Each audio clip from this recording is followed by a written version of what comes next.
मृत्यु एक ऐसा सच है जिससे कोई चाहकर भी पीछे नहीं हट सकता है। हम सभी को जीवन ही इसीलिए मिलता है ताकि एक दिन हम अपने शरीर का त्याग कर सकें। जिस भी इंसान ने धरती पर जन्म लिया है, उसको आज नहीं तो कल इस धरती से विदाई लेनी ही होती है। कोई भी धरती पर अमर होकर नहीं आता है। जीवन का चक्र ही यही है। आज जिसका जन्म हुआ है, आने वाले समय में वो धरती छोड़कर चला जाएगा। फिर उसको उसके कर्मों के हिसाब से नया जन्म और नया शरीर मिलता है। हालांकि हर कोई मृत्यु जैसे सच का सामना करने से डरता है, लेकिन बावजूद इसके सबकी यही इच्छा होती है कि वो इसके बारे में जाने। दोस्तों, हर रोज ऐसी आध्यात्मिक जानकारी सुनने के लिए हमारी वीडियो को लाइक करें और चैनल को सब्सक्राइब करें। हम सभी धरती पर रहकर यह तो देखते ही हैं कि जीवन क्या होता है और किस तरह से व्यक्ति जीवन व्यतीत करता है, लेकिन मृत्यु के बारे में कोई नहीं जानता है। हम सब बस अपनी अपनी एक धारणा बनाए हुए बैठे हैं। ये हम सब जानते हैं कि व्यक्ति के जीवन चक्र की शुरुआत होते हैं बच्चे के जन्म से। बच्चे का जीवन चक्र तभी शुरू हो जाता है जब बच्चा माँ के पेट में रहता है। उसके बाद बच्चे का जन्म होता है, जिसे हम सभी अपनी आंखों के सामने देखते हैं। फिर वो बच्चा बड़ा होता है और जीवन जीता है जैसे उसे जीना होता है। इस जीवन में ही वो अच्छे और बुरे कर्म दोनों करता है। फिर व्यक्ति का जीवन खत्म होता है जब वो धरती पर अंतिम बार सांस लेता है। इसके बाद क्या होता है किसी को नहीं पता, क्योंकि किसी ने देखा ही नहीं होता है मृत्यु के बाद का सफर। हर व्यक्ति अपने अपने अलग अलग कर्म करते हैं। इसी कर्म के हिसाब से ही व्यक्ति को आगे फिर फल मिलते हैं। आपके कर्मों का फल आपको इसी जन्म में मिल जाता है, परंतु ऐसा नहीं है कि मरने के बाद आप मुक्त हो जाते हैं। मरने के बाद भी आपको आपके कर्मों के हिसाब से ही मृत्यु के आगे का सफर तय करना होता है। इसी कर्म पर ही निर्भर करता है कि आपको स्वर्ग लोक में जाना है या नर्क लोक में। इसके अलावा जब व्यक्ति की मृत्यु हो जाती है तो उसके बाद भी व्यक्ति की आत्मा इस धरती पर कुछ दिनों के लिए रह जाती है। आइए इस बारे में हम आगे जानते हैं। जब मृत्यु होती है तो कैसा महसूस होता है? मरने की जो स्थिति है उसका वर्णन करना आसान नहीं है।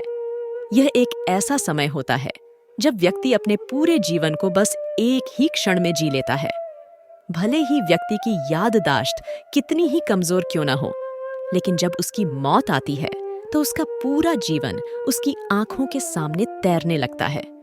ये सब एक वीडियो रिकॉर्डिंग की तरह उसकी आंखों के सामने रहता है।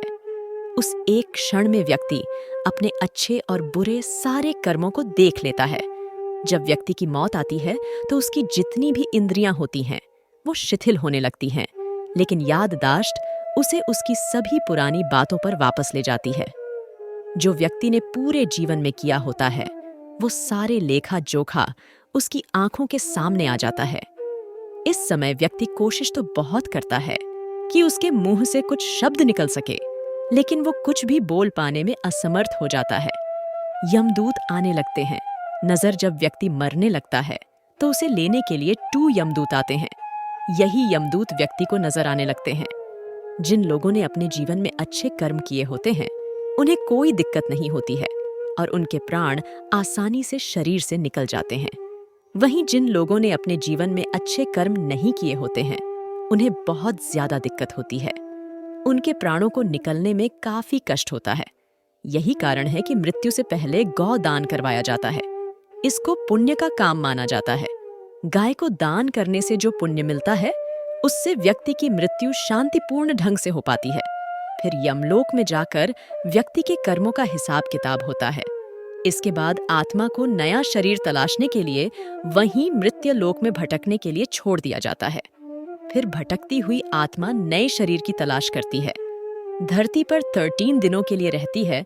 आत्मा जब आत्मा को यमदूत ले जाते हैं उसके बाद उसको फिर से वापस भेज दिया जाता है उसके परिजनों के पास। आत्मा अपने पुराने शरीर और परिजन को छोड़कर जाना नहीं चाहती है, इसीलिए वो बार बार यही चाहती है कि उसका पुराना शरीर उसे मिल जाए। यमदूत उसे बांधे हुए रखते हैं, इसीलिए वो अपने पुराने शरीर को वापस नहीं पा पाती है। जब 10 दिन बाद आत्मा की संतान उसका पिंड दान कर देती है, उसके बाद उसको जाने की शक्ति मिल पाती है। बस इसी के बाद उसको नया शरीर तलाशने के लिए शक्ति मिल पाती है। आत्मा को नया शरीर मिलने में लगभग 47 दिन का समय लग जाता है। लेकिन अगर आत्मा का सही से विधि विधान से अंतिम संस्कार नहीं होता है तो आत्मा काफी लंबे समय तक भटकती रहती है। यही कारण है कि अकाल मृत्यु हो जाने पर जल्दी से आत्मा को शांति नहीं मिलती है। दोस्तों, ऐसी आध्यात्मिक जानकारी सुनने के लिए हमारी वीडियो को लाइक करें और चैनल को सब्सक्राइब करें।